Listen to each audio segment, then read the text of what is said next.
नमस्कार मित्रांनो, मी मिलिंद जाधव TV10 आणि तुम्ही बघत आहात विधानसभा 2024च्या निवडणुकीवरचं आमचं विशेष सदर गुलाल. मित्रांनो, आता हे जे पर्व चालू झालं आहे त्याला परत एकदा मी नाव देतो आहे कर्म पर्व. मित्रांनो, आता बघा, इतकं इंटरेस्टिंग स्टेजवर हे जे महाराष्ट्राचं विधानसभेचं आत्ता स्टेज आलेली आहे की मेजॉरिटी म्हणजे 200+ 145 जिथं गरज आहे तिथं 200+ महायुतीला असूनसुद्धा त्यांचा आता मंत्री म्हणजे मुख्यमंत्री, विशेष करून मुख्यमंत्री हे ठरतच नाही आहे. आणि अगदी सरळ म्हणजे भाजपचं इतकं आश्चर्य वाटतं की 132 या 200मधले 132 एवढे त्यांची संख्या असूनसुद्धा त्यांना छातीठोकपणे आमचाच मुख्यमंत्री, आमच्याच पक्षाचा मुख्यमंत्री हे छातीठोकपणे सांगता येत नाही आहे. आणि शिंदे, एकनाथ शिंदे, शिवसेना ते जे म्हणजे 132च्या तुलनेनं एवढं कमी, तर एवढं कमी असूनसुद्धा ते अजून त्यांच्या हट्टावर तसेच राहिलेले आहेत. आणि स्पष्टपणे भाजपचा नाईलाज बऱ्याच ठिकाणी दिसतोय. मित्रांनो, कसं आहे माहिती आहे का, इथं म्हणजे 3 पक्ष आहेत, भाजप, शिवसेना आणि राष्ट्रवादी, म्हणजे फडणवीस, एकनाथ शिंदे आणि अजितदादा. आणि शब्दशः त्यांचे पाय एकमेकात गुंतले गेलेले आहेत, किंबहुना मी असं म्हणून त्यांनी गुंतून घेतलेले आहेत. या प्रसंगी मी कर्म का म्हटलेलं आहे मी तुम्हाला हे सांगतो की 2019च्या निवडणुकीच्या निकालानंतर जी परिस्थिती होती, एका अर्थानं तीच परिस्थिती पुन्हा एकदा महाराष्ट्रावर आलेली आहे, भाजपवर आलेली आहे. याचं कारण असं आहे की भाजप हा एकमेव पक्ष आहे जो 2019 त्याच अवस्थेमध्ये होता. मेजॉरिटी त्यांच्याकडे असूनसुद्धा त्यांना म्हणजे त्यांचा मुख्यमंत्री आणता आला नाही त्यावेळी. आणि त्यावेळी फक्त पुढची जागा बदलली आहे. त्यावेळी पक्ष शिवसेनाच होता, पण त्यावेळी उद्धव ठाकरे हे जे शिवसेना प्रमुख होते आणि आत्ता एकनाथ शिंदे हे शिवसेना प्रमुख आहेत. तर यामुळं मी असं म्हणतो की हे तिन्ही जणांचं किंवा महाराष्ट्राचंच सुद्धा हे कर्म आहे, मी असं म्हणतो. आणि आणखीन एक मी म्हणेन की हे जे राजकारण चालू आहे, मी म्हणत होतो की राजकारणामध्ये मला इंटरेस्ट नाही असं म्हणत होतो, पण इतकं इंटरेस्टिंग आता ते झालेलं आहे हे सगळं महाराष्ट्राचं राजकारण. लिटरली आत्तासुद्धा कोणी सांगू शकत नाही की नक्की मुख्यमंत्री कोण होणार. इतके ऑप्शन समोर येत आहेत, त्यांच्या चर्चा होत आहेत, दिल्लीला जात आहेत, येत आहेत. तर राजकारणाचं मी असे म्हणेन की राजकारणसुद्धा एका प्रकारचं व्यसन आहे आणि त्यातनं एकदा आतमध्ये गेल्यानंतर त्यातनं बाहेर पडता येत नाही. म्हणजे तिघांची किती हतबलता आहे आणि किती तिघंही एकमेकांचा म्हणजे आपल्या पोझिशनचा गैरवापर आणि गैरफायदा घेत आहेत.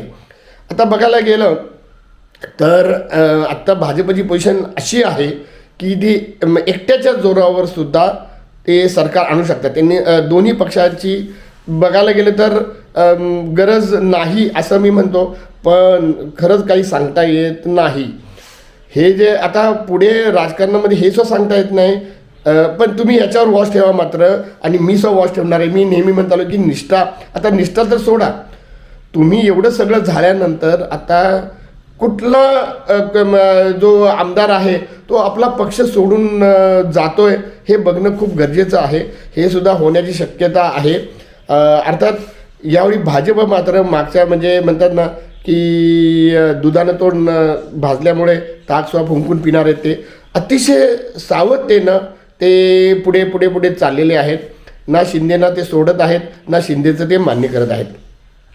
आता बऱ्याच ह्यामध्ये प्रॉब्लेम असा आहे की शिंदेचं मुख्यमंत्रीपद मान्य जर केलं तर अजितदादा, ज्यांना आत्ता बार्गेनिंग पॉवर एकदम कमी आहे, पण शिंदे हट्टावर पेटल्यामुळं त्यांची बार्गेनिंग पॉवर वाढलेली आहे एवढं नक्की. आणि त्यामध्ये त्यांनी राजकारण असं केलेलं आहे की ताबडतोब त्यांनी फडणवीसांना त्यांनी सपोर्ट आपला जाहीर केला आहे मुख्यमंत्रीसाठी. तर म्हणजे हे राजकारण तर खेळलं जाणारच आहे. त्याचबरोबर एकनाथ शिंदे तिकडे वेगवेगळ्या गोष्टी म्हणजे आपल्या लोकांकडनं बोलवायला लावत आहेत. आणि लाडकी बहीण ज्याच्यावर भाजपनं अगदी जोरदार, अगदी विशेष करून फडणवीसांनी जोर लावलेला आहे की लाडकी बहीण योजना वॉज द गेम चेंजर.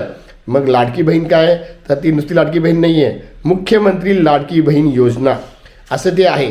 म्हणजे याला एका अर्थाने एकनाथ शिंदेने असं दिलेलं आहे की माझ्या बहिणी आहेत या, आणि ही स्कीम मीच आणलेली आहे. तर या सगळ्या गोष्टीला तोंड देणं खूप अवघड जाणार आहे सगळी परिस्थिती. त्यामध्ये मी आणखीन एक गोष्ट नक्कीच सांगेन की या सगळ्या धामधूममध्ये पुण्याचं मी नेहमी म्हणलं ना की पुणेकर म्हणून मी हे पुण्याचं कुठं जिथं फायदा किंवा तोटा जो होत असेल ना त्याच्यावर मी वाच्यदान बोलणार आहेच आहे.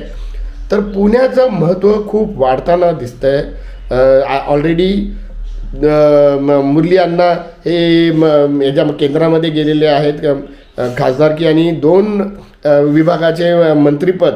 त्यानंतर मेधा कुलकर्णी ह्या खासदार आहेत. त्यानंतर आता चंद्रकांत दादा हे म्हणजे पुण्यामध्ये भाजप तर जोरात आलेलं आहेच, त्याचबरोबर जे म्हणजे काँग्रेस अगदी सुपडा साफ झालेला आहे आणि म्हणजे विरोधी पक्षातले नाहीच आहेत जास्त त्यांच्याकडे राहिलेले. तर असं सगळं असताना म्हणजे पुण्याचं महत्त्व आता महाराष्ट्रातल्या राजकारणामध्ये खूप पुढच्या कालावधीमध्ये खूप वाढणार आहे आणि त्याच्यामध्ये हा पुणेकरांनाच फायदा होणार आहे एका अर्थाने. तर वाईटातच चांगलं हे मी नेहमी बघत राहणार आहे.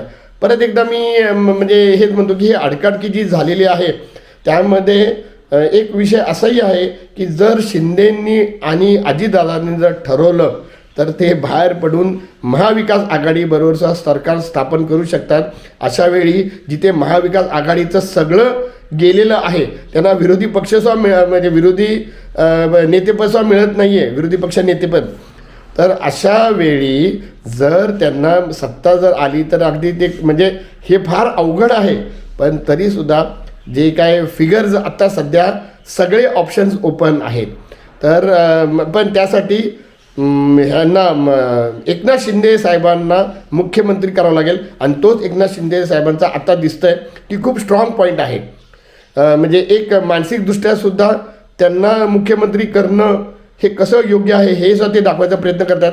आणि दुसरं म्हणजे त्यांच्या सगळ्या फिगर्स आहेत ना, मी यासाठी मी नेहमी म्हणतो की कर्म ते झालेलं आहे की फिगर्स आहेत आणि नाहीतसुद्धा असा तो विषय सगळा आहे. म्हणजे भाजप मोठा पक्ष आहे पण तरी त्यांना अगदी अपक्ष किंवा बाकीच्या छोट्या पक्षांची गरज पडणार आहे आणि इथे ते कुठल्या बाजूने जाऊ शकतील हे काही सांगता येत नाही. ते महाविकास आघाडीच्या बाजूचा जाऊ शकतात आणि मग इथे महाविकास आघाडीची सुद्धा सत्ता येऊ शकते. पण त्यावेळी समीकरण असं असेल की मुख्यमंत्री एकनाथ शिंदेसाहेब असतील आणि उपमुख्यमंत्री अजितदादा असेल. आणि त्याच्यामुळे अजितदादा एक लक्षात घ्या, अजितदादा फॅक्टरचं सगळ्यात महत्त्वाचं काय माहिती आहे का, ते म्हटल्यात मी उपमुख्यमंत्री खूप वेळा झालो आहे, कंटाळलो आहे असं जो एकदा मजेने म्हटले होते. ते त्यांच्यासुद्धा डोक्यात आहे 1 वर्ष का होईना त्यांना मुख्यमंत्री व्हायचं आहे.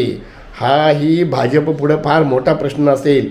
जर अगदी एकनाथ शिंदेंचं मुख्यमंत्रीपद मान्य केलं तर त्याच्यामध्ये म्हणजे एवढं तर नक्की आहे की एकनाथ शिंदेचं मुख्यमंत्री पद मान्य केल्यानंतर सुद्धा भाजप कुठल्या तरी पिरियडमध्ये शक्यतो सुरुवातीलाच समजा 2.5 वर्षाचा फॉर्म्युला झाला तर त्याच्यामध्ये भाजप हे पहिल्यांदा मुख्यमंत्रीपद घेणार आहे. इथे सुद्धा एकनाथ शिंदेंना खूप प्रॉब्लेम येऊ शकतो. एकनाथ शिंदे उद्धव ठाकरे साहेबांचंच मागणार, पण ह्यावेळी अगदी कट्टर मागणार. त्यांना तर मागचा अनुभव आहेच, कारण का पुढचा पक्ष कधी बदलू शकतो काही सांगता येत नाही. तर ते पहिल्यांदाच मुख्यमंत्रीपद हे मागणार. आणि ह्यावेळी मात्र म्हणजे जे एकनाथ शिंदे साहेबांचा एक फायदा असा आहे की पक्ष त्यांनी फोडलेला आहे त्यांचा स्वतःचा, त्यामुळे त्यांचा स्वतःचा आत्ताचा जो पक्ष फुटणार नाही ह्याची ती खूप दक्षता घेणार. तरीही काही सांगता येत नाही. तर मुद्दाम परत मी अजितदादा पवारवर येतो की अजितदादा पवार जर काही कारणानं भाजपनं मुख्यमंत्रीपद एकनाथ शिंदेंना दिलं तर अजितदादा पवार 1 वर्षासाठी का होईना हे मुख्यमंत्रीपद मागणार, हे मला तर अगदी गॅरंटी वाटतं. याचा अर्थ 2-2-1 असं होण्याची शक्यता आहे. आणि हे भाजपसाठी एवढं जिंकूनसुद्धा एक हरल्याची स्थिती असेल असं मला तरी वाटतं. सध्या मी परत म्हणेन की आता हे कधी निकाल लागेल, कधी यांचं मी 25 म्हटलं होतं पण तसं काही झालेलं नाही आहे आणि पुढे सुद्धा काही डेटची कुणीही गॅरंटी देऊ शकत नाही. तर आता इथनं पुढं गुलाल जे आहे ते मुख्यमंत्री आणि जे काय मंत्रिमंडळ होईस्तोपर्यंत माझं चालूच राहणार आहे आणि पुढेसुद्धा मी ह्याच्यावर देणार आहे. मी म्हटलं ना की व्यसन आहे आणि मला जडलं आहे, मी असंही म्हणेन. आणि ह्याची माहिती पुणेकरांच्या फायद्यासाठी TV10 हे देत राहणार आहे. तुम्हीसुद्धा परत एकदा एक वेळ सबस्क्राईब करू नका, पण कॉमेंट मात्र नक्की करा आणि त्या कॉमेंटवरच आमचा पुढचा सुद्धा अभ्यास असतो आहे. मी मिलिंद जाधव आणि तुम्ही बघत आहात TV10 गुलाल. मित्रांनो, आमचा हा व्हिडिओ शेवटपर्यंत बघितल्याबद्दल धन्यवाद. तुम्हाला हा व्हिडिओ कसा वाटला हे खाली कॉमेंट बॉक्समध्ये आम्हाला नक्की कळवा. धन्यवाद. If you like the video, do like, comment, share and subscribe.